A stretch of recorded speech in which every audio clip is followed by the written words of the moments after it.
کس کا بچہ ہے یہ؟ زاویار خانزادہ کی آواز آئی، کیونکہ بچہ سیڑھیوں سے گر گیا تھا اور اسے چوٹ لگی تھی۔ سر یہ مرحا کا بیٹا ہے، وہ بی جان کی تیماردار ہے۔ ملازمہ کے بتانے پر زاویار نے مرحا کی طرف دیکھا جو ڈری ہوئی کھڑی تھی۔ وہ بچوں سے نفرت کرتا تھا، مگر بچے کو روتا دیکھ اس نے اٹھا لیا اور چپ کروانے لگا۔ ملازم حیران تھے، کیونکہ سالار جو ماں کے پاس بھی چپ نہیں ہوتا تھا، زاویار کے پاس چپ ہو گیا تھا۔ زاویار نے مرحا سے غصے میں کہا، تم یہاں کھڑی تماشا دیکھ رہی ہو؟ شرم نہیں آتی تمہیں اتنی لاپرواہی برتتے ہوئے؟ اگر اسے کچھ ہو جاتا تو میں تمہیں زندہ دفن کر دیتا۔ جاؤ پٹی کا سامان لے کر آؤ میرے کمرے میں۔ مرحا حکم سن کر وہاں سے گئی اور زاویار بچے کو لے کر کمرے میں چلا گیا۔ زاویار شہر کے بڑے گروہ کا سربراہ تھا، مگر گھر میں وہ صرف اپنی دادی بی جان کی سنتا تھا۔ مرحا حکم سن کر فوراً وہاں سے گئی اور زاویار بچے کو لے کر کمرے میں چلا گیا۔ زاویار شہر کے بڑے گروہ کا سربراہ تھا، مگر گھر میں وہ صرف اپنی دادی بی جان کی سنتا تھا۔ مرحا سامان لے کر کمرے میں آئی تو زاویار بچے کو تھپک رہا تھا۔ اس نے کہا، تم دروازے پر کیوں رک گئی ہو؟ اندر آؤ اور زخم صاف کرو۔ مرحا آگے بڑھی اور 21-22 سال کی بیوہ تھی اور مجبوری میں یہاں کام کرتی تھی۔ مرحا نے سالار کا زخم صاف کیا تو بچہ رویا، جس پر زاویار نے کہا، دھیان سے کرو، اسے تکلیف ہو رہی ہے۔ مرحا بولی، جی صاحب، احتیاط کر رہی ہوں۔ زاویار نے کہا، تمہیں صرف بی جان کی خدمت کے لیے رکھا تھا، یہ تمہارا بیٹا یہاں کیا کر رہا ہے؟ تمہیں یاد ہے نا میرا اصول کہ مجھے شور اور بچے پسند نہیں ہیں؟ مرحا نے کہا، صاحب، والدہ کی طبیعت خراب تھی اور گھر پر کوئی نہیں تھا، مجبوری میں ساتھ لائی، آئندہ غلطی نہیں ہوگی۔ زاویار نے کہا کہ غلطی کی گنجائش میرے پاس نہیں ہوتی، یہ آخری بار ہے کہ میں برداشت کر رہا ہوں، صرف اس لیے کہ بی جان کو تم پر بھروسہ ہے۔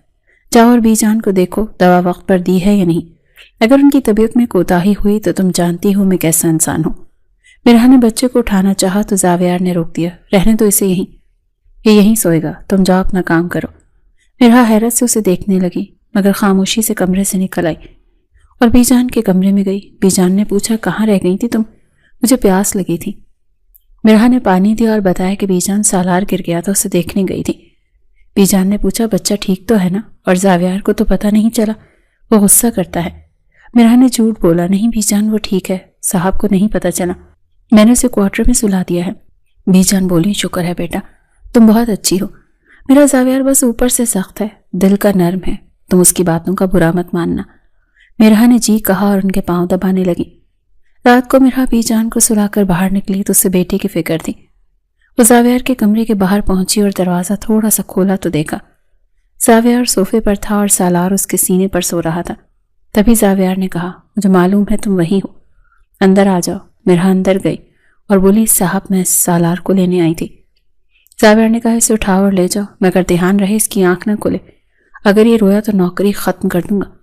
مرحا نے بچے کو اٹھایا اور جانے لگی تو زاویار نے کہا، کل ڈاکٹر آئے گا بی جان کے معائنے کے لیے، مجھے رپورٹ بہتر چاہیے، ورنہ معاہدہ یاد رکھنا کہ جب تک بی جان ٹھیک نہیں ہو جاتی تم یہاں سے نہیں جا سکتی۔ مرحا نے کہا، جی صاحب مجھے یاد ہے، اور وہاں سے نکل گئی۔ اگلے دن مرحا بی جان کا ناشتہ بنا رہی تھی تو ملازمہ نے بتایا، تمہیں پتہ ہے کل رات صاحب نے ایک آدمی کو بہت مارا ہے، کہتے ہیں اس نے غداری کی تھی۔ مرحا نے پوچھا، کیا سچ میں وہ مار دیتے ہیں؟ ملازمہ نے کہا، صاحب کو دھوکہ دینے کی سزا صرف موت ہے، تم بس اپنے کام سے کام رکھنا۔ مرحا یہ سن کر پریشان ہو گئی۔ تبھی زاویار کی آواز آئی، مرحا پانی لاؤ میرے لیے۔ وہ پانی لے کر لاؤنج میں پہنچی تو زاویار فون پر بات کر رہا تھا، اس مال کا بندوبست آج رات ہی ہونا چاہیے، اور اگر پولیس کو پتہ چلا تو میں تم سب کو نہیں چھوڑوں گا۔ مرحا نے یہ سن لیا کہ وہ غیر قانونی کام کرتا ہے۔ زاویار نے فون بند کر کے مرحا کو دیکھا اور بازو سے پکڑ کر پوچھا، کیا سنا تم نے؟ مرحا بولی، کچھ نہیں صاحب، میں بس پانی لے کر آئی تھی۔ زاویار نے کہا کہ جھوٹ مت بولو، اگر اپنی خیریت چاہتی ہو تو اپنے کان اور آنکھیں بند رکھا کرو، اس گھر میں جو دیکھو یا سنو اسے بھول جاؤ، ورنہ میں تمہیں وہاں پہنچا دوں گا جہاں سے کوئی واپس نہیں آتا، سمجھی تم؟ مرحا نے کہا، جی صاحب میں سمجھ گئی، میں کچھ نہیں بولوں گی۔ زاویار نے اسے چھوڑا اور پانی پی کر کہا، جاؤ بی جان کو ناشتہ کرواؤ۔ مرحا وہاں سے بھاگی اور بی جان کے کمرے میں آ گئی۔ بی جان نے پوچھا، کیا ہوا، ہانپ کیوں رہی ہو؟ مرحا نے کہا، کچھ نہیں، بس کام کی جلدی تھی، اور ناشتہ دینے لگی، مگر وہ زاویار کی دھمکی سے ڈر گئی تھی۔ اگلے دن زاویار روزانہ رات کو اسے بلا کر بی جان کی صحت کا پوچھتا۔ ایک رات بی جان کو بخار ہوا تو مرحا پانی لینے باہر نکلی۔ اسے لاؤنج میں ایک لڑکے کی آواز سنی جو معافی مانگ رہا تھا۔ میرا نے دیکھا کہ زاویار کہہ رہا تھا دھوکے باز کی معافی نہیں ہوتی، اور اس نے لڑکے کے سر پر آہنی آلہ مار کر اسے ختم کر دیا۔ میرا کے ہاتھ سے گلاس گرا تو زاویار نے اسے دیکھ لیا اور بازو سے پکڑ کر دیوار سے لگایا۔ تم نے پھر نافرمانی کی؟ اگر یہ بات کسی کو بتائی تو تمہارا اور تمہارے بیٹے کا انجام اس سے بدتر ہوگا۔ جاؤ دفع ہو جاؤ۔ میرا ڈر کر کمرے میں بھاگ گئی اور دروازہ بند کر لیا۔ اگلی صبح ایک ملازمہ کا بچہ رو رہا تھا تو زاویار نے غصے سے کہا اسے لے کر دفع ہو جاؤ، مجھے شور پسند نہیں، جب تک یہ ٹھیک نہ ہو واپس مت آنا۔ میرا نے یہ دیکھ کر فیصلہ کیا کہ وہ نوکری چھوڑ دے گی۔ بازار میں اس نے زاویار کو لوگوں سے لڑائی کرتے دیکھا تو اسے یقین ہو گیا کہ وہ ایک خطرناک مجرم ہے۔ 15 دن بعد اسے دوسری نوکری ملی تو وہ استعفیٰ دینے گئی اور کہا کہ صاحب مجھے دوسری نوکری مل گئی ہے، میں کام نہیں کر سکتی۔ زاویار نے غصے میں میز پر ہاتھ مارا اور کہا تم معاہدے کی وجہ سے قید ہو، جب تک بی جان ٹھیک نہیں ہو جاتی تم نہیں جا سکتی۔ اگر بھاگنے کی کوشش کی تو ٹانگیں توڑ کر تہہ خانے میں ڈال دوں گا۔ میرا نے روتے ہوئے منت کی مگر زاویار نے اسے باہر نکال دیا۔ کچھ دن بعد میرا کی ماں بیمار ہوئی تو اس نے چھٹی مانگی۔ زاویار نے پیسے دیے اور کہا علاج کرواؤ مگر جلدی واپس آنا۔ 2 دن بعد ماں کا انتقال ہو گیا تو زاویار نے فون کر کے کہا فوراً واپس آؤ ورنہ انجام برا ہوگا۔ میرا مجبوری میں سالار کو لے کر حویلی آ گئی کیونکہ اس کا گھر بھی ختم ہو گیا تھا۔ بی جان نے افسوس کیا جبکہ زاویار نے سرد لہجے میں کہا افسوس ہوا مگر اب کام پر دھیان دو۔ ایک دن زاویار نے سالار کو باغ میں تتلی پکڑتے دیکھا تو وہ رک گیا اور اسے دیکھنے لگا۔ اسے پہلی بار وہ بچہ برا نہیں لگا اور وہ اسے دیکھتا ہی رہ گیا۔ وقت گزرتا رہا اور مرحا نے خود کو حویلی کے ماحول میں ڈھال لیا۔ سالار اب 1.5 سال کا ہو چکا تھا اور بی جان اس سے بہت پیار کرتی تھی۔ وہ ان کے پاس کھیلتا رہتا اور تنگ نہیں کرتا تھا۔ ایک دوپہر زاویار جلدی گھر آ گیا اور لاؤنج میں بیٹھ کر سگریٹ پینے لگا اور خبریں دیکھنے لگا۔ اسی دوران سالار کمرے سے باہر آ گیا اور میز پر رکھے جلتے ہوئے سگریٹ کی طرف ہاتھ بڑھا دیا۔ زاویار نے جیسے ہی دیکھا تو تیزی سے اس کا ہاتھ جھٹکا اور زور سے چلایا کس کا بچہ ہے یہ؟ دماغ خراب ہے تم لوگوں کا؟ سالار ڈر کر رونے لگا تو زاویار نے غصے سے ایشٹرے زمین پر مار دی۔ میرا آواز سن کر بھاگی اور معافی مانگی تو زاویار نے کہا اگر آج اس کا ہاتھ چل جاتا تو ذمہ دار کون ہوتا؟ تم جیسی لاپرواہ عورتیں مائیں کیسے بن جاتی ہیں؟ لے جاؤ اسے یہاں سے اور خبردار اگر دوبارہ یہ میرے آس پاس نظر آیا تو میں اسے باہر پھینک دوں گا، مجھے شور نہیں چاہیے۔ مرحا ڈر کر بچے کو لے گئی۔ رات کو زاویار نے مرحا کو بلایا اور کہا کہ کل بی جان کو اسپتال لے کر جانا ہے، اگر ان کی رپورٹ اچھی آئی تو میں تمہیں انعام دوں گا اور تنخواہ بڑھا دوں گا، لیکن اگر شکایت ملی تو انجام جانتی ہو۔ مرحا نے کہا جی اور چلی گئی۔ کچھ دن بعد زاویار گھر واپس آیا تو اس نے سالار کو باغ میں گیند سے کھیلتے دیکھا۔ وہ گاڑی روک کر اسے دیکھنے لگا۔ اسے پہلی بار وہ بچہ برا نہیں لگا اور وہ مسکرا کر اندر چلا گیا۔ اگلے دن واپسی پر زاویار نے ایک دکان سے گیند اور چاکلیٹس خریدی اور گھر آ کر باغ میں کھیلتے ہوئے سالار کے پاس گیا۔ اس نے کھلونے اور مٹھائی بچے کو دی تو بچے نے خوش ہو کر کہا تھینک یو۔ زاویار ہنس پڑا اور اس کے گال تھپ تھپا کر کہا کھیلو اور گرنا مت۔ میرا کھڑکی سے یہ سب دیکھ کر حیران رہ گئی کہ جو شخص جان لینے سے نہیں ڈرتا وہ آج بچے کے ساتھ شفقت سے پیش آ رہا تھا۔ حویلی میں دوپہر کا سناٹا چھایا ہوا تھا اور سورج کی تپش دیواروں کو گرما رہی تھی۔ میرا بھی جان کے کمرے کی صفائی میں اس قدر مگن تھے کہ اسے دھیان ہی نہ رہا کہ کب سالار کھیلتے کھیلتے گھٹنوں کے بل چلتا ہوا کمرے سے باہر نکل گیا۔ بی جان گہری نیند سو رہی تھی اور کھلی کھڑکی سے آنے والی ہوا کے تیز جھونکے سے کمرے کا بھاری دروازہ اچانک زوردار آواز کے ساتھ بند ہو گیا، جس کی وجہ سے کنڈی اٹک گئی اور میرا اندر ہی محصور ہو کر رہ گئی۔ وہ گھبرا کر دروازے کی طرف لپکی مگر دروازہ جیم ہو چکا تھا۔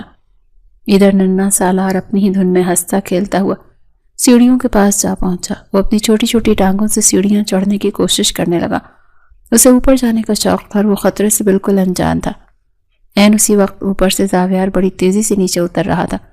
وہ کسی بات پر شدید غصے میں تھا اور اس کے قدموں کی دھمک ہی کافی تھی کسی کو بھی ڈرانے کے لیے۔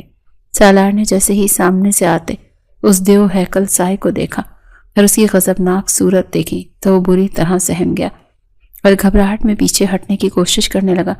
اسی کوشش میں اس کا چھوٹا سا پاؤں پھسل گیا اور اگلے ہی لمحے وہ سیڑھیوں سے لڑکتا ہوا نیچے جا گرا۔ اس کے سر سے ٹکرانے کی ایک زوردار آواز آئی اور پھر ایک دل دہلا دینے والی چیخ گونجی۔ زاویار کی نظر جیسے ہی اس گرتے ہوئے ننھے وجود پر پڑی اس کے منہ سے بے ساختہ ایک دھاڑ نکلی، کس کا بچہ ہے یہ؟ اور وہ بجلی کی سی تیزی سے چھلانگ لگا کر نیچے پہنچا۔ سالار درد کی شدت سے بلک بلک کر رونے لگا اور اس کے ماتھے سے سرخ لہو کا فوارہ پھوٹ کر اس کے معصوم چہرے کو بھگونے لگا۔ زاویار نے جیسے ہی یہ بہتا ہوا خون دیکھا تو اس کے اندر کا انسان جاگ اٹھا۔ اس کا سارا غصہ جھاگ کی طرح بیٹھ گیا۔ اس نے ایک لمحہ ضائع کیے بغیر آگے بڑھ کر سالار کو اپنی مضبوط باہوں میں سمیٹ لیا اور اسے سینے سے لگا کر چپ کروانے لگا۔ اوہ خدا، یہ تو بہت چوٹ کھا گیا ہے، کوئی ہے یہاں جو مرہم پٹی لائے؟ زاویار چلایا، مگر تبھی اسے احساس ہوا کہ وہ بچہ کسی اور کا نہیں بلکہ مرہا کا ہے۔ ادھر مرہا دروازہ پیٹ رہی تھی کیونکہ اس نے اپنے بیٹے کے رونے کی دردناک آواز سن لی تھی۔ ایک ملازمہ نے بھاگ کر دروازہ کھولا تو مرہا دیوانوں کی طرح باہر بھاگی اور سیڑھیوں کے پاس کا منظر دیکھ کر اس کا کلیجہ منہ کو آ گیا۔ اس کے پیروں تلے سے زمین نکل گئی۔ زاویار سالار کو گود میں لیے اسے دلاسا دے رہا تھا جبکہ بچے کے چہرے اور زاویار کے کپڑوں پر خون لگا تھا۔ میرا چیخ مار کر اس کی طرف لپکی۔ میرا بچہ، کیا ہوا اسے؟ ہائے اللہ، میرا بیٹا۔ زاویار نے اسے اپنی طرف آتے دیکھا تو اس کی آنکھوں میں ایک شعلہ لپکا۔ وہ مرہا پر برس پڑا۔ جب بچہ سنبھال نہیں سکتی تو پیدا کیوں کرتی ہو؟ اتنی لاپرواہی کیسے کر سکتی ہو تم؟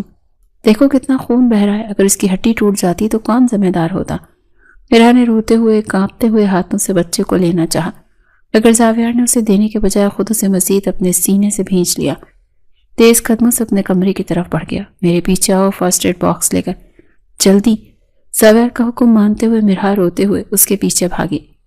کمرے میں جا کر زاویار نے سالار کو بستر پر بٹھایا اور بڑی مہارت اور نرمی سے اس کا زخم صاف کرنے لگا۔ وہ شخص جس کے ہاتھ دشمنوں کے خون سے رنگے رہتے تھے آج انہی ہاتھوں سے ایک معصوم کے زخم پر روئی رکھ رہا تھا۔ سالار جو اپنی ماں کے پاس بھی چپ نہیں ہوتا تھا، زاویار کے لمس اور دھیمے لہجے سے کچھ پرسکون ہو گیا۔ زاویار نے بڑی احتیاط سے پٹی باندھی اور بچے کو مسلسل باتوں میں لگا رہا تھا تاکہ اسے تکلیف کا احساس نہ ہو۔ پھر اس نے دراز سے چاکلیٹ نکال کر سالار کو دی جسے دیکھ کر بچہ ہچکیاں لیتے ہوئے مسکرا دیا اور اپنے چھوٹے ہاتھوں سے چاکلیٹ تھام لی۔ مرہا یہ سب دیکھ حیرت اور صدمے کی کیفیت میں تھی۔ اسے اپنی آنکھوں پر یقین نہیں آ رہا تھا کہ یہ وہی ظالم انسان ہے جو لوگوں کو مارنے کی دھمکیاں دیتا ہے۔ زاویار نے فارغ ہو کر مرہا کی طرف دیکھا اور سنجیدگی سے پوچھا، اس کا باپ کہاں ہے؟ اسے سنبھالتا کیوں نہیں؟ اتنی ذمہ داری اکیلی عورت پر کیوں ڈالی ہوئی ہے؟ مرہا کی آنکھوں میں آنسو تیرنے لگے۔ اس نے سر جھکا کر دھیمی آواز میں، ٹوٹی ہوئی آواز میں کہا، وہ اب اس دنیا میں نہیں ہے صاحب، ان کا انتقال ہو چکا ہے اور میری ماں بھی اب نہیں رہی۔ اس دنیا میں میرا اور سالار کا اللہ کے سوا اور کوئی نہیں، ہم بالکل تنہا ہیں۔ یہ سن کر زاویار کے ہاتھ تھم گئے۔ وہ کچھ لمحے خاموش رہا۔ اسے مرہا کی بے بسی اور لاچاری کا اندازہ ہوا تو اس کے سخت دل میں ایک عجیب سی ٹھیس اٹھی۔ اس نے کچھ کہے بغیر سالار کے سر پر ہاتھ پھیرا اور خاموشی سے کمرے کی کھڑکی کی طرف جا کر کھڑا ہو گیا۔ اس واقعے کے بعد بی جان نے محسوس کیا کہ زاویار کا رویہ مرہا اور سالار کے لیے بدل گیا ہے۔ اب وہ گھر آتے ہوئے اکثر سالار کے لیے کھلونے لاتا اور مرہا سے بھی نرم لہجے میں بات کرتا۔ بی جان جو کافی عرصے سے زاویار کے لیے پریشان دکھائی دے رہی تھی، انہیں ایک راہ دکھائی دی۔ ایک شام بی جان نے زاویار کو اپنے پاس بٹھایا اور اس کے بالوں میں انگلیوں سے کنگھی کرتے ہوئے بڑے پیار سے بولی، بیٹا میں کب تک جیوں گی؟ مجھے تمہاری فکر کھائی جاتی ہے۔ تم اکیلے ہو اور یہ حویلی کاٹنے کو دوڑتی ہے۔ مجھے مرنے سے پہلے تمہارا گھر بستا ہوا دیکھنا ہے۔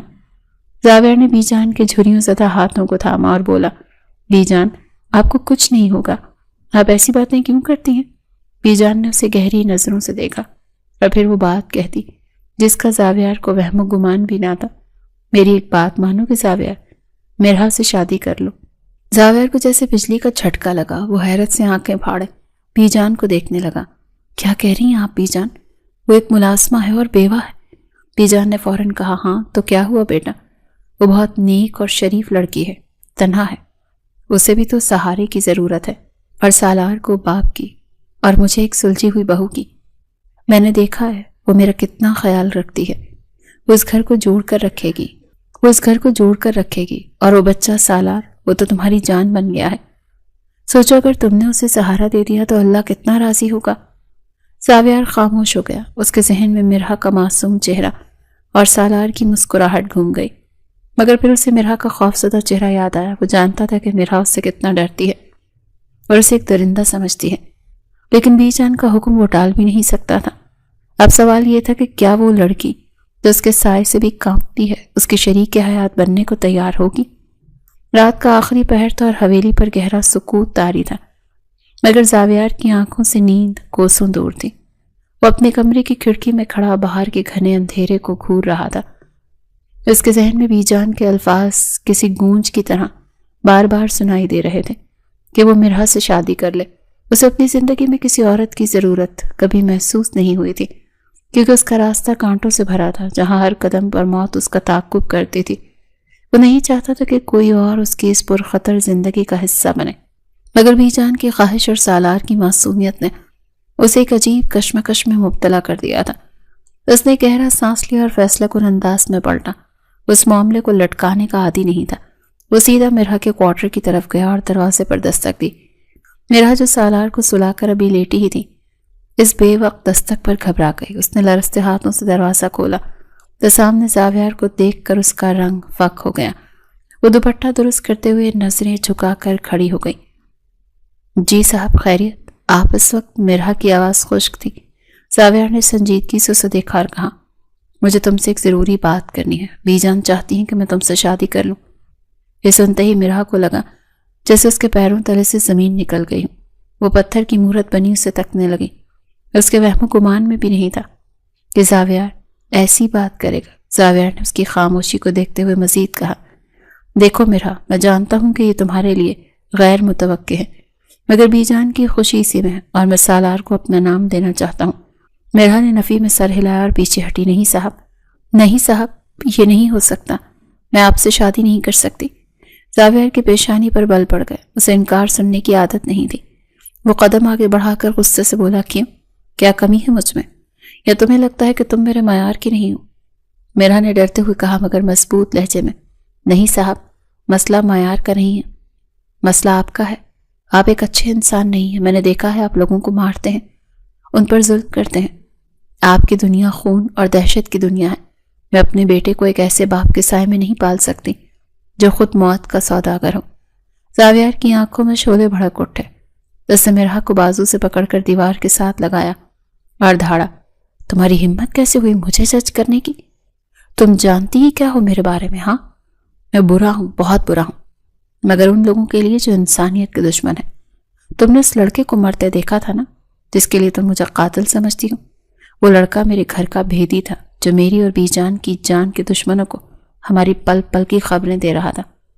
اگر مجھے نہ مارتا تو آج بی جان اور تم زندہ نہ ہوتی۔ زاویار کا سانس پھول رہا تھا اور اس کی آواز میں بلا کا درد اور سچائی تھی۔ اس نے گرفت ڈھیلی کی اور تلخی سے کہا، میں نے یہ راستہ شوق سے نہیں چنا مرحا، حالات نے مجھے ہتھیار اٹھانے پر مجبور کیا۔ میں امیروں سے دولت لوٹتا ہوں مگر اپنے لیے نہیں، ان غریبوں کے لیے جن کا حق یہ امیر کھا جاتے ہیں۔ میں زہر بیچنے والوں کو ختم کرتا ہوں تاکہ سالار جیسے بچے محفوظ رہیں۔ میں نے آج تک کسی بے گناہ پر ہاتھ نہیں اٹھایا۔ میرے ہاتھ خون سے رنگے ضرور ہیں، مگر وہ خون ان درندوں کا ہے جو معاشرے کو کھوکھلا کر رہے ہیں۔ زاویار کی باتیں سن کر مرحا دم بخود رہ گئی۔ اس نے پہلی بار اس شخص کے اندر چھپے ہوئے درد اور مقصد کو دیکھا تھا۔ اس کا خوف آہستہ آہستہ ختم ہونے لگا اور اس کی جگہ ایک انجانی سی ہمدردی نے لے لی۔ اسے احساس ہوا کہ وہ جسے درندہ سمجھ رہی تھی، وہ دراصل ایک محافظ ہے جو اپنوں کی حفاظت کے لیے آگ میں جل رہا ہے۔ زاویار نے اس کی آنکھوں میں دیکھتے ہوئے کہا، اب فیصلہ تمہارا ہے۔ اگر تم اب بھی انکار کرو گی تو میں تمہیں مجبور نہیں کروں گا، مگر یاد رکھنا سالار کو مجھ سے بہتر باپ اور محافظ کہیں نہیں ملے گا۔ مرحا نے ایک نظر سوئے ہوئے سالار پر ڈالی اور پھر زاویار کی امید بھری نظروں کو دیکھا۔ اس کا دل گواہی دے رہا تھا کہ یہ شخص جھوٹ نہیں بول رہا۔ اس نے دھڑکتے دل کے ساتھ آہستہ سے سر جھکایا، میں تیار ہوں صاحب، اگر بی جان کی خوشی اسی میں ہے اور آپ سالار کو قبول کرتے ہیں تو مجھے کوئی اعتراض نہیں۔ زاویار کے چہرے پر ایک فاتحانہ مسکراہٹ آ گئی۔ اس نے سکون کا سانس لیا اور کہا، سالار اب صرف تمہارا نہیں میرا بھی بیٹا ہے، اور میری بات یاد رکھنا، زاویار خانزادہ جس کا ہاتھ تھام لیتا ہے پھر موت ہی اسے اس سے جدا کر سکتی ہے۔ جاؤ آپ سو جاؤ، کل صبح نکاح خاں آئے گا۔ یہ کہہ کر وہ مڑا اور اندھیرے میں غائب ہو گیا۔ میرا وہیں دروازے پر کھڑی رہ گئی۔ اس کی زندگی کا ایک نیا اور ایک اندیکھا باب شروع ہونے والا تھا، جہاں محبت اور خطرہ دونوں اس کے منتظر تھے۔ صبح کا سورج اپنی آب و تاب کے ساتھ طلوع ہوا تو حویلی کی فضا میں ایک انجانی سی خوشی اور سرشاری گھلی ہوئی تھی۔ بی جان کی خوشی کا کوئی ٹھکانہ نہیں تھا۔ وہ فجر کے وقت سے ہی جاگ رہی تھی اور ملازموں کو ادھر ادھر بھاگ بھاگ کر ہدایات دے رہی تھی۔ آج ان کی زندگی کی سب سے بڑی خواہش پوری ہونے جا رہی تھی۔ میرا کو تیار کرنے کے لیے بی جان نے اپنی پرانی صندوقچی سے ایک انتہائی خوبصورت سرخ رنگ کا جوڑا نکالا تھا جو کبھی ان کی اپنی شادی کا تھا۔ میرا جب وہ لباس پہن کر تیار ہوئی تو آئینے میں اپنا عکس دیکھ کر خود ہی حیران رہ گئی۔ سادگی اور خوبصورتی کا ایک حسین امتزاج تھی، مگر اس کی آنکھوں میں ابھی بھی آنے والے وقت کا خوف اور دھڑکا موجود تھا۔ کچھ ہی دیر میں نکاح خواہ اور 2 گواہ حویلی کے بڑے کمرے میں موجود تھے۔ زاویہ سفید شلوار قمیض میں ملبوس، سر پر کلا رکھے انتہائی وجی اور باوقار لگ رہا تھا۔ اس کے چہرے پر ہمیشہ رہنے والی سختی آج کچھ کم تھی اور ایک گہرا سکون طاری تھا۔ نکاح خواہ نے جب مرحا سے اجازت طلب کی تو کمرے میں مکمل خاموشی چھا گئی۔ مرحا نے کانپتے ہوئے ہونٹوں کے ساتھ اس بات میں جواب دیا، اور پھر وہ لمحہ آیا جب زاویہ نے اپنی بھاری اور پر اعتماد آواز میں قبول ہے کہا تو فضا میں جیسے ایک عہد گونج اٹھا۔ نکاح کے فوراً بعد بی جان نے مرحا کا ماتھا چوما اور اسے سونے کے کنگن پہناتے ہوئے ڈھیروں دعائیں دی۔ زاویہ نے دور سے اپنی نئی نویلی دلہن کو دیکھا جو شرم اور گھبراہٹ سے سمٹی جا رہی تھی۔ اس نے آگے بڑھ کر بی جان کے پیر چھوئے اور پھر مرحا کے قریب آ کر دھیمی آواز میں کہا، مبارک ہو مسز زاویہ خانزادہ، آج سے تم اور سالار میری ذمہ داری ہو۔ یہ سن کر مرحا کا دل زور سے دھڑکا مگر وہ نظریں نہ اٹھا سکی۔ دن بھر مہمانوں اور رسومات کا سلسلہ چلتا رہا۔ حالانکہ مہمان بہت کم تھے، صرف کچھ ہی قریبی لوگ، مگر تھکاوٹ ہو گئی تھی۔ رات کا جب مرحا کو زاویہ کے کمرے میں بھیجا گیا تو اس کے ہاتھ پیر ٹھنڈے پڑ رہے تھے۔ کمرے کو بہت نفاست سے پھولوں سے سجایا گیا تھا جس کی بھینی بھینی خوشبو ماحول کو معطر کر رہی تھی۔ سالار بی جان کے پاس سو گیا تھا، اس لیے مرحا کمرے میں بالکل اکیلی تھی اور ہر آہٹ پر چونک رہی تھی۔ کچھ دیر بعد دروازہ کھلا اور زاویہ اندر داخل ہوا۔ اس کے اندر آتے ہی کمرے کا ماحول بدل گیا۔ مرحا گھبرا کر صوفے سے کھڑی ہو گئی اور اپنی انگلیاں مروڑنے لگی۔ زاویہ نے دروازہ بند کیا اور آہستہ آہستہ چلتا ہوا اس کے قریب آیا۔ اس کی نظریں مرحا کے جھکے ہوئے چہرے پر جمی تھی۔ تم مجھ سے اتنا ڈرتی کیوں ہو؟ زاویہ نے نرمی سے پوچھا اور اس کا ہاتھ تھام کر اسے واپس صوفے پر بٹھایا۔ دیکھو مرحا، میں جانتا ہوں کہ یہ سب تمہارے لیے اچانک ہوا ہے اور تم نے یہ فیصلہ دباؤ میں آ کر کیا ہے، مگر میرا یقین کرو میں تمہیں کبھی مایوس نہیں کروں گا۔ زاویہ نے اپنی جیب سے ایک چھوٹی سی مخملی ڈبیا نکالی اور اس میں سے ایک بہت ہی نفیس ہیرے کی انگوٹھی نکال کر مرحا کی انگلی میں پہنا دی۔ یہ میری طرف سے تمہارے لیے ایک چھوٹا سا تحفہ ہے اور ساتھ ہی ایک وعدہ بھی کہ جب تک میرے دم میں دم ہے دنیا کی کوئی طاقت تمہیں اور سالار کو نقصان نہیں پہنچا سکتے۔ تم اس گھر کی اب خاتمہ نہیں بلکہ مالکن ہو، اسی لیے سر اٹھا کر جینا سیکھو۔ مرحا نے پہلی بار نظریں اٹھا کر زاویہ کو دیکھا تو اسے اس کی آنکھوں میں سچائی اور اپنائیت دکھائی دی جو اس نے پہلے کبھی محسوس نہیں کی تھی۔ اس نے ہمت کر کے دھیمی آواز میں کہا، شکریہ صاحب۔ زاویہ مسکرایا اور بولا، اب صاحب نہیں، زاویہ کہو، کیونکہ اب ہم شریک حیات ہیں۔ اور ہاں، سالار کے لیے میں نے شہر کے بہترین اسکول میں داخلے کی بات کر لی ہے۔ وہ اب ایک عام بچے کی طرح نہیں بلکہ زاویہ سکندر کے بیٹے کی طرح پروان چڑھے گا۔ یہ سن کر مرحا کی آنکھوں میں خوشی کے آنسو تیرنے لگے۔ اسے لگا کہ اس کا فیصلہ غلط نہیں تھا۔ زاویہ نے اس کے آنسو پہنچے اور کہا، آج کے بعد ان آنکھوں میں آنسو نہیں آنے چاہیے، صرف خوشی ہونی چاہیے۔ پھر اس نے دراز سے کچھ کاغذات نکال کر مرحا کے ہاتھ میں تھمائے۔ یہ حویلی کے آدھے حصے کے کاغذات ہیں جو میں نے تمہارے اور سالار کے نام کر دیے ہیں تاکہ تمہیں کبھی یہ نہ لگے کہ تم یہاں بے بس ہو۔ یہ دیکھ کر مرحا حیرت سے ساکت رہ گئی۔ اسے یقین نہیں آ رہا تھا کہ وہ شخص جسے وہ کل تک ظالم سمجھتی تھی آج اس پر اپنی دولت لٹا رہا ہے۔ زاویہ نے اسے حیران دیکھ کر کہا، یہ دولت، یہ جائیداد میرے لیے مٹی کے برابر ہے۔ اصل دولت وہ سکون ہے جو مجھے سالار کی مسکراہٹ اور بی جان کی دعاؤں میں ملتا ہے، اور اب تم بھی اس سکون کا حصہ ہو۔ رات کے اس پہر دونوں کے درمیان خاموشی تھی، مگر یہ خاموشی بوجھل نہیں تھی بلکہ اس میں ایک نئے رشتے کی مٹھاس اور اعتماد کی پہلی سیڑھی تھی۔ مرحا کو محسوس ہوا کہ شاید اس کی زندگی کی تاریک رات اب ختم ہو چکی ہے اور ایک روشن سویرا اس کا منتظر ہے، لیکن وہ یہ نہیں جانتی تھی کہ حویلی کی اونچی دیواروں کے باہر زاویہ کے دشمن اب بھی گھات لگائے بیٹھے ہیں اور ان کی خوشیوں کو نظر لگنے میں دیر نہیں لگے گی۔ حویلی میں شادی کے بعد کی پہلی صبح بہت پرسکون اور خوشگوار تھی۔ زاویہ نے جیسا وعدہ کیا تھا وہ ویسا ہی کر رہا تھا۔ اس نے سالار کو ایک بیٹے کی طرح اپنا لیا تھا اور بی جان تو خوشی سے پھولے نہیں سما رہی تھی۔ مگر یہ سکون شاید طوفان سے پہلے کی خاموشی تھی۔ چوتھے روز زاویار ناشتے کی میز پر بیٹھا تھا اور سالار اس کی گود میں کھیل رہا تھا کہ اچانک اس کا فون بجا۔ اس نے فون کان سے لگایا تو دوسری طرف سے آنے والی خبر نے اس کے چہرے کے تاثرات کو یکسر بدل دیا۔ اس کی آنکھوں میں وہی پرانی وحشت اور سختی لوٹ آئی۔ اس نے غصے سے فون میز پر پٹخا اور ملازم کو آواز دی، میری گاڑی نکالو اور سب لڑکوں کو تیار رہنے کا کہو، آج حساب چکانے کا دن ہے۔ میرا جو کچن سے چائے لے کر آ رہی تھی زاویار کا یہ روپ دیکھ کر ٹھٹک گئی۔ وہ جلدی سے اس کے پاس آئی اور ڈرتے ہوئے پوچھا، کیا ہوا زاویار؟ سب خیرت تو ہے؟ آپ اتنے غصے میں کیوں ہیں؟ زاویار نے سالار کو کرسی پر بٹھایا اور کھڑا ہو گیا۔ کچھ نہیں، بس کچھ پرانے دشمن سر اٹھا رہے ہیں، انہیں بتانا ضروری ہے کہ زاویار خانزادہ بھی زندہ ہے۔ نادر شاہ نے میرے علاقے میں گھسنے کی غلطی کی ہے اور اس کی سزا تو اسے ملے گی۔ میرا کا دل زور سے دھڑکا۔ اس نے بے اختیار زاویار کا بازو پکڑ لیا۔ مت جائیں پلیز، میرا دل گھبرا رہا ہے، آج گھر پر رک جائیں۔ زاویار نے اس کے ٹھنڈے پڑتے ہاتھ کو دیکھا اور نرمی سے اسے ہٹاتے ہوئے بولا، میرا ضد مت کرو، یہ میرا کام ہے، اور اگر میں آج نہ گیا تو وہ لوگ سمجھیں گے کہ زاویار ڈر گیا، اور شیر کبھی کتوں سے نہیں ڈرتا۔ تم بس سالار کو اور بی جان کا خیال رکھنا، میں شام تک واپس آ جاؤں گا۔ یہ کہہ کر وہ تیزی سے باہر نکل گیا اور اپنے محافظوں کے ساتھ گاڑیوں کے قافلے میں روانہ ہو گیا۔ میرا دروازے پر کھڑی اسے جاتی ہوئی دیکھتی رہی اور اس کے دل میں انجانے وسوسے سر اٹھانے لگے۔ دن بہت سست روی سے گزر رہا تھا۔ ہر گزرتا لمحہ میرا کی بے چینی میں اضافہ کر رہا تھا۔ بی جان بھی بار بار تسبیح پڑھتے ہوئے دروازے کی طرف دیکھ رہی تھی۔ شام کے سائے گہرے ہونے لگے مگر زاویار کی کوئی خبر نہ آئی۔ میرا نے کئی بار اس کے نمبر پر کال کی مگر فون بند جا رہا تھا۔ اچانک حویلی کے بڑے گیٹ پر شور ہوا اور گارڈز کی بھاگ دوڑ شروع ہو گئی۔ میرا ننگے پاؤں باہر کی طرف بھاگی۔ اس کا سانس پھول رہا تھا۔ سامنے کا منظر دیکھ کر اس کے منہ سے چیخ نکل گئی۔ زاویار کی گاڑی پوری طرح ٹوٹی ہوئی تھی اور شیشے بکھرے پڑے تھے جیسے اس پر پتھراؤ یا حملہ ہوا ہو۔ ڈرائیور اور محافظ زخمی حالت میں گاڑی سے اتر رہے تھے۔ میرا کی نظریں دیوانوں کی طرح زاویار کو تلاش کرنے لگی۔ تبھی پچھلی سیٹ کا دروازہ کھلا اور زاویار باہر نکلا۔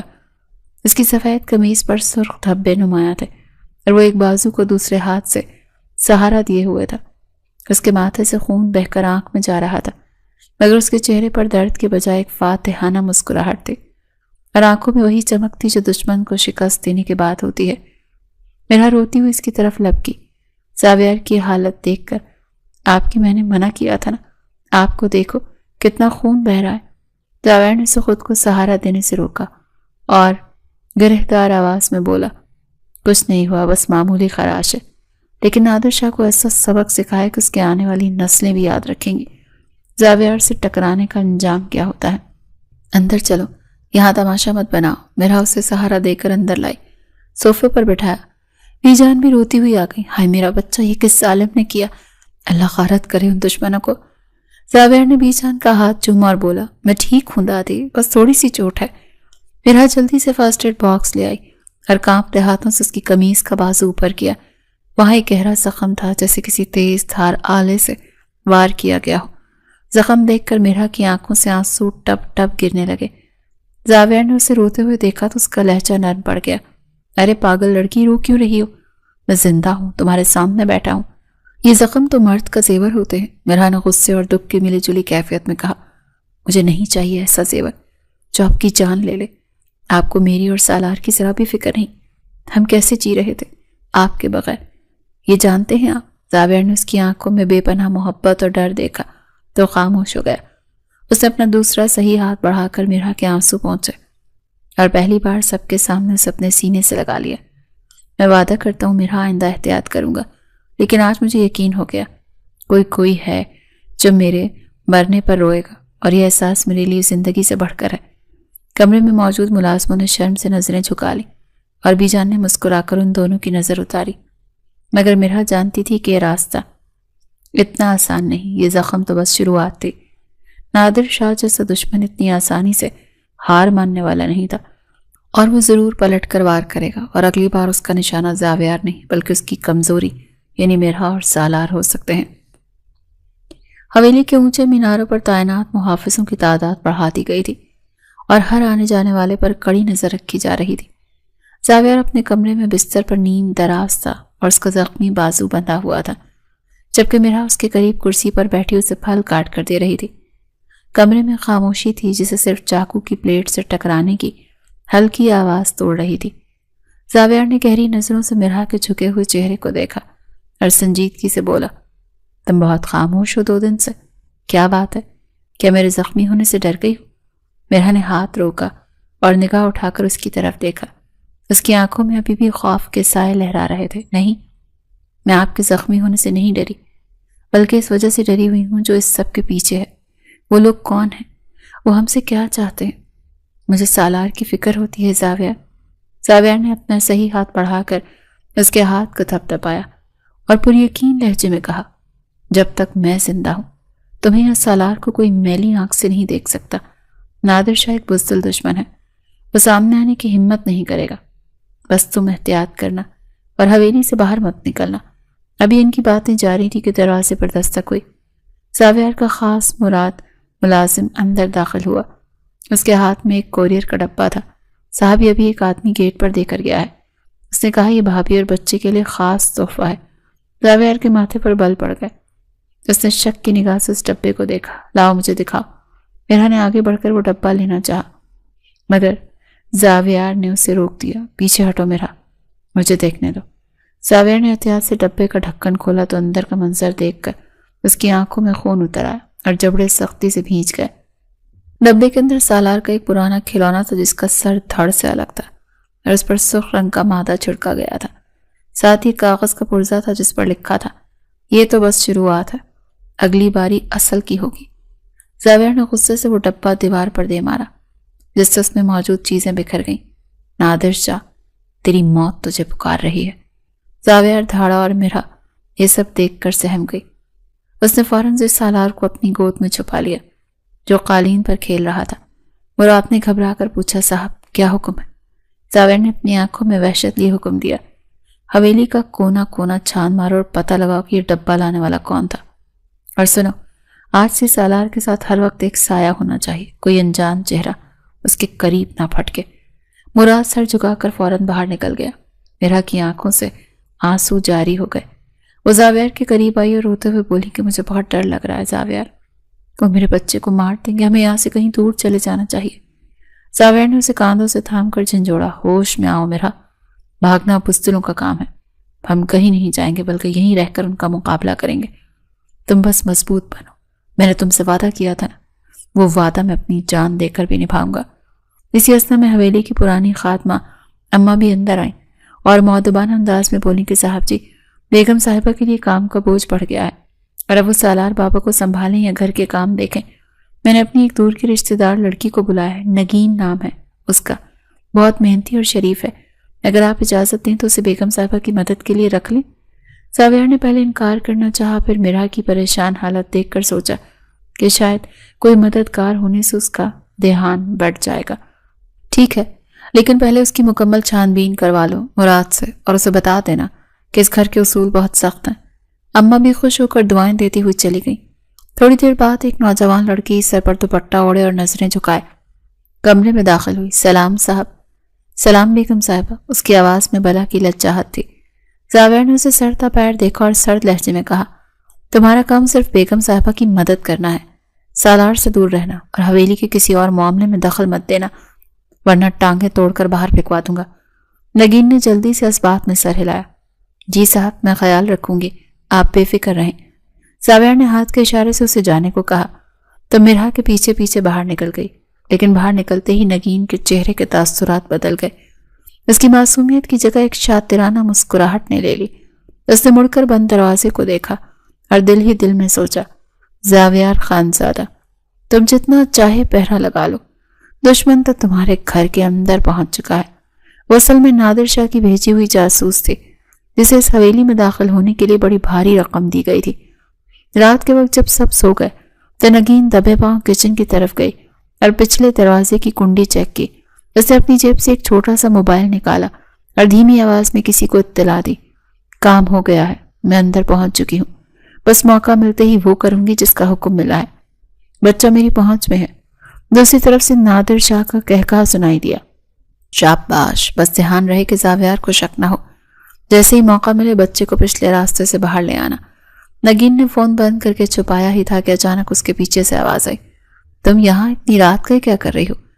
نگین کا دل اچھل کر حلق میں آ گیا۔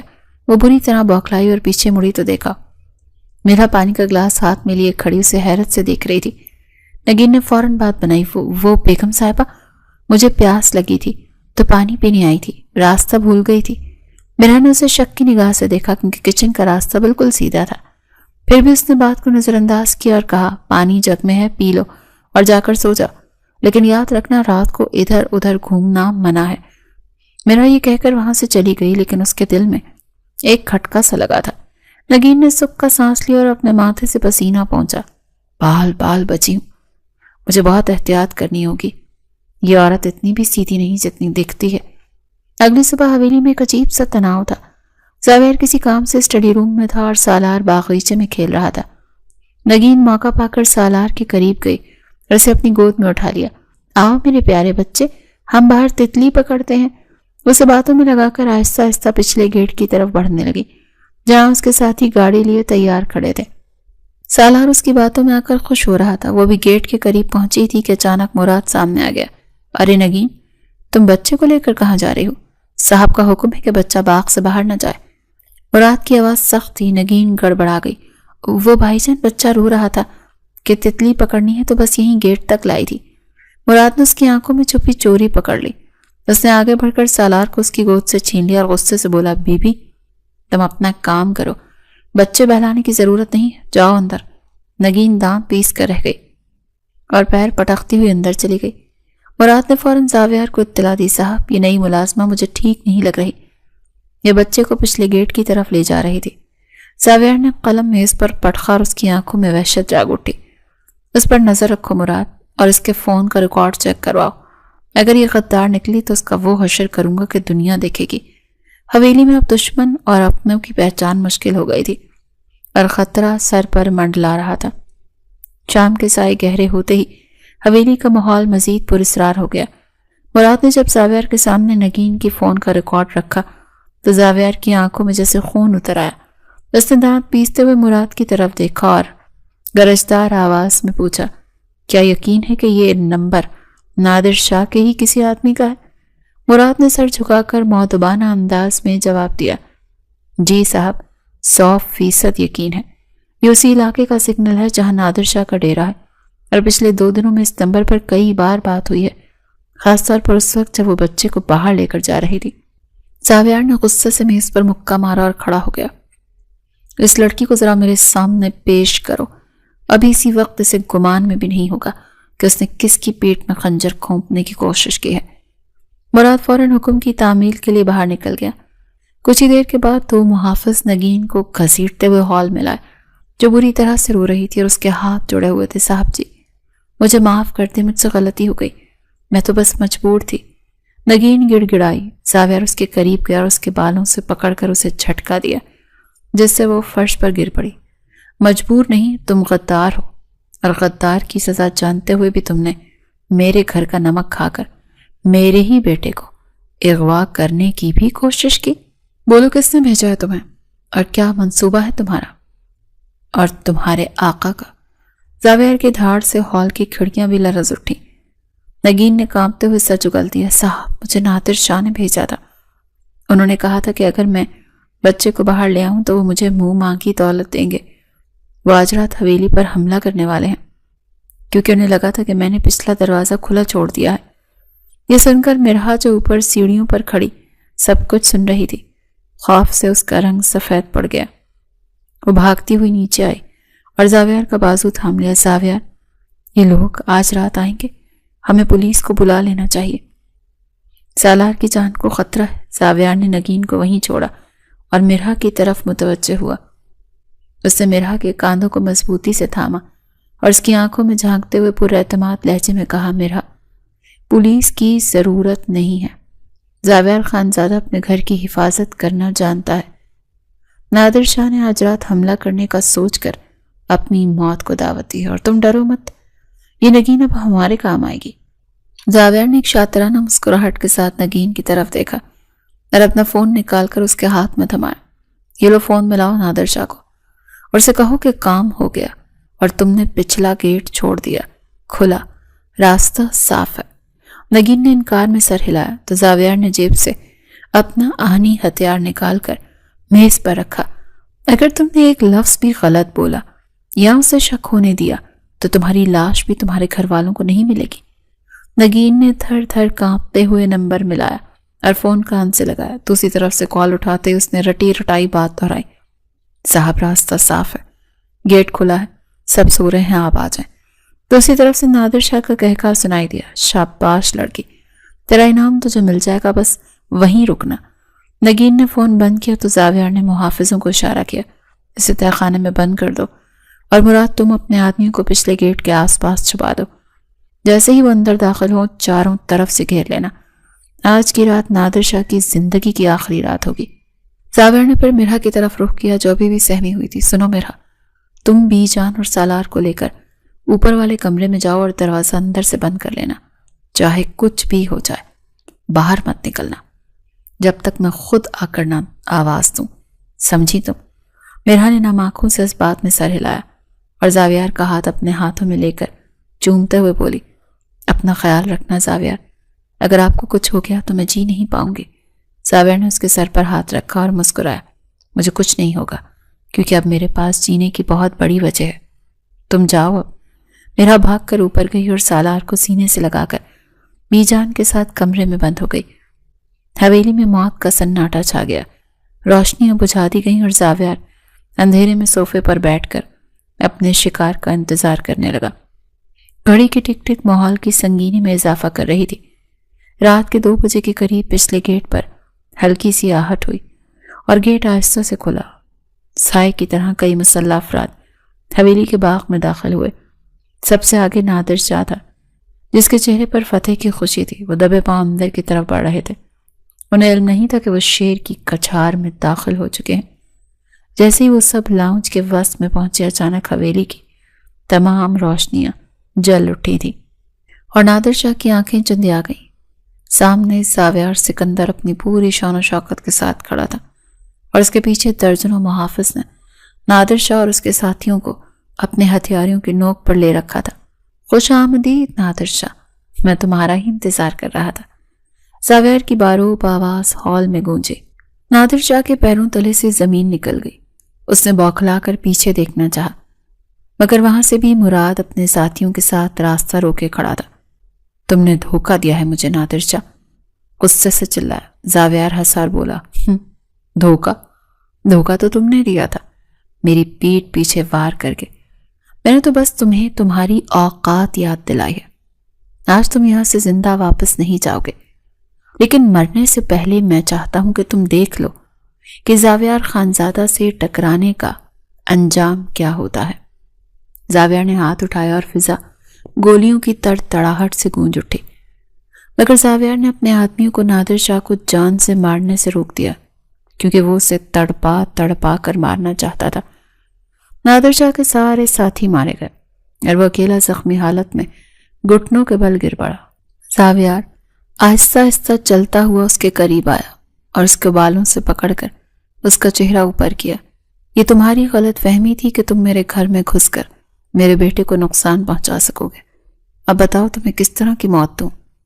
زاویار کی آنکھوں میں جو وحشت تھی اسے دیکھ کر نادر شاہ جیسا ظالم انسان بھی بھیگی بلی بن گیا تھا۔ اوپر کمرے میں مرحا نے گولیوں کی آوازیں سن کر کانوں پر ہاتھ رکھ لیے اور سالار کو مزید بھیج لیا۔ وہ اللہ سے دعائیں مانگ رہی تھی کہ یہ خونی کھیل ختم ہو جائے اور اس کا سہاگ سلامت رہے۔ اسے نہیں معلوم تھا کہ نیچے زاویار نے اپنے دشمن کو عبرت کا نشان بنا دیا ہے اور اب حویلی سے دشمنوں کا سایہ ہمیشہ کے لیے ختم ہونے والا ہے۔ حویلی میں گولیوں کی تڑ تڑاہٹ تھم چکی تھی اور ایک گہرا سکوت چھا گیا تھا جو موت سے زیادہ زندگی کی نوید سنا رہا تھا۔ اوپر کمرے میں بند مرحا کا دل کسی سوکھے پتے کی طرح سے کانپ رہا تھا کہ نہ جانے کیا قیامت ٹوٹی ہوگی۔ تبھی دروازے پر ایک جانی پہچانی دستک ہوئی اور مرحا نے ڈرتے ڈرتے دروازہ کھولا تو سامنے زاویار کو صحیح سلامت کھڑا دیکھ کر اس کی جان میں جان آئی۔ زاویار کے کپڑوں پر گرد اور خون کے کچھ دھبے ضرور تھے مگر اس کا چہرہ پرسکون تھا اور آنکھوں میں وہ وحشت نہیں تھی تو کچھ دیر پہلے دشمنوں کے لیے تھی۔ میرا بے اختیار روتی ہوئی اس کے سینے سے لگ گئی اور ہچکیوں کے درمیان بولی، شکر ہے خدایا آپ ٹھیک ہے۔ مجھے لگا کہ آج سب کچھ ختم ہو جائے گا۔ زاویار نے اسے خود سے جدا کیا اور اس کا چہرہ ہاتھوں میں لے کر مسکراتے ہوئے بولا، سب ختم ہو گیا ہے میرا، مگر ہم نہیں بلکہ وہ خوف ختم ہو گیا ہے جو اس حویلی پر منڈلا رہا تھا۔ نادر شاہ اور اس کے ساتھی اپنے انجام کو پہنچ چکے ہیں اور اب کوئی ہماری طرف میلی آنکھ سے نہیں دیکھے گا۔ میرا نے سالار کی طرف دیکھا جو ابھی تک سہم کر کونے میں بیٹھا تھا۔ زاویار آگے بڑھا اور سالار کو گود میں اٹھا لیا۔ اس نے بچے کے ماتھے کو چوما اور ایک گہرا سانس لیتے ہوئے وہ فیصلہ سنایا جو اس نے دشمنوں کی لاشوں کے درمیان کھڑے ہو کر کیا تھا۔ سنو میرا، آج کے بعد میں نے فیصلہ کیا ہے، میں نہیں چاہتا کہ میرا بیٹا بڑا ہو کر یہ سنے کہ اس کا باپ ایک مجرم تھا یا وہ ان خونی راستوں پر چلے جن پر میں چلا ہوں۔ آج سے زاویار خانزادہ جرائم کی دنیا سے ناطہ توڑ رہا ہے۔ میں اپنی ساری غیر قانونی دولت خیرات کر دوں گا۔ ارے ہم ایک نئی اور پرسکون زندگی شروع کریں گے جہاں کوئی بندوق نہیں ہوگی، صرف سکون ہوگا۔ یہ سن کر تو مرحا کو اپنے کانوں پر یقین نہیں آیا۔ بی جان جو وہیں جائے نماز پر بیٹھی دعائیں مانگ رہی تھی، انہوں نے نم آنکھوں سے آسمان کی طرف دیکھا اور اللہ کا شکر ادا کیا کہ ان کی نسلیں سنور گئیں۔ وقت تیزی سے پڑ لگا کر اڑنے لگا۔ حویلی کا ماحول واقعی بدل گیا۔ زاویار نے اپنا وعدہ سچ کر دکھایا۔ اس نے اپنے تمام غیر قانونی اڈے بند کر دیے، شہر سے دور ایک چھوٹی سی زمین خرید کر وہاں کھیتی باڑی کی اور حلال کاروبار شروع کر دیا۔ اب وہ راتوں کو جاگ کر پہرا نہیں دیتا تھا بلکہ سکون کی نیند سوتا تھا۔ 1 سال گزر گیا اور اب سالار 2.5 سال کا ہو چکا تھا اور پورے گھر میں اپنی شرارتوں سے سب کو نچائے رکھتا تھا۔ ایک شام جب زاویار اپنے کام سے واپس آیا تو بہت زیادہ تھکا ہوا تھا۔ وہ آ کر لاؤنج میں بیٹھا ہی تھا کہ سالار اپنی چھوٹی سائیکل چلاتا ہوا وہاں آیا اور زاویار کو دیکھتے ہی سائیکل پھینک کر اس کی طرف بھاگا۔ زاویار نے اپنے بازو پھیلا دیے تاکہ اسے گود میں لے سکے۔ تبھی سالار نے وہ لفظ کہا جس کے لیے زاویار کے کان ترس گئے تھے، بابا۔ سالار نے تتلاتے ہوئے کہا اور زاویار کے گلے میں باہیں ڈال دی۔ زاویار کا وجود جیسے وہیں تھم گیا۔ اس کی آنکھوں سے بے اختیار آنسو چھلک پڑے۔ اس نے آج تک صرف صاحب یا بھائی جیسے الفاظ سنے تھے، مگر بابا کا لفظ میں جو مٹھاس اور تقدس تھا اس نے اس کے دل کی بنجر زمین کو سیراب کر دیا۔ اس نے سالار کو بھینچ کر پیار کیا اور روتے ہوئے بولا، جی میرا بیٹا، میں قربان جاؤں آپ پر۔ مرحا جو چائے لے کر آ رہی تھی، یہ منظر دیکھ کر اس کی بھی آنکھیں بھر آئیں۔ وہ ٹرے رکھ کر اس کے پاس آئی اور زاویار کے کاندھے پر ہاتھ رکھا۔ آپ رو رہے ہیں زاویار؟ زاویار نے مسکراتے ہوئے آنسو پونچھے اور بولا، یہ خوشی کے آنسو ہے میرا۔ مجھے آج لگا ہے کہ میری زندگی کا اصل مقصد پورا ہو گیا ہے۔ میں نے بہت زندگیاں اجاڑی تھی مگر تم نے اور سالار نے مجھے جینا سکھا دیا۔ تم دونوں میری وہ نیکی ہو جس نے مجھے جہنم سے نکال کر جنت میں لا کھڑا کیا ہے۔ بے جان بھی وہیں آ گئی اور تینوں کو ہنستا مسکراتا دیکھ کر ان کا چہرہ کھل اٹھا۔ اب اس حویلی کی دیواریں خوف سے نہیں بلکہ قہقہوں سے گونج رہی تھی۔ زاویار نے مرحا کا ہاتھ تھاما اور سالار کو دوسرے بازو میں اٹھایا اور بولا، چلو آج ہم باہر کھانا کھانے جائیں گے، بغیر کسی خوف کے اور بغیر کسی گارڈ کے، کیونکہ اب ہم آزاد ہیں، اسیر ضیاء نہیں رہے۔ کہانی اپنے خوبصورت انجام کو پہنچ چکی تھی، جہاں محبت نے نفرت کو شکست دے دی تھی اور ایک بھٹکے ہوئے انسان کو سیدھا راستہ مل گیا تھا، اور یوں وہ گھر جو کبھی خوف کی علامت تھا اب محبت کا گہوارہ بن چکا تھا۔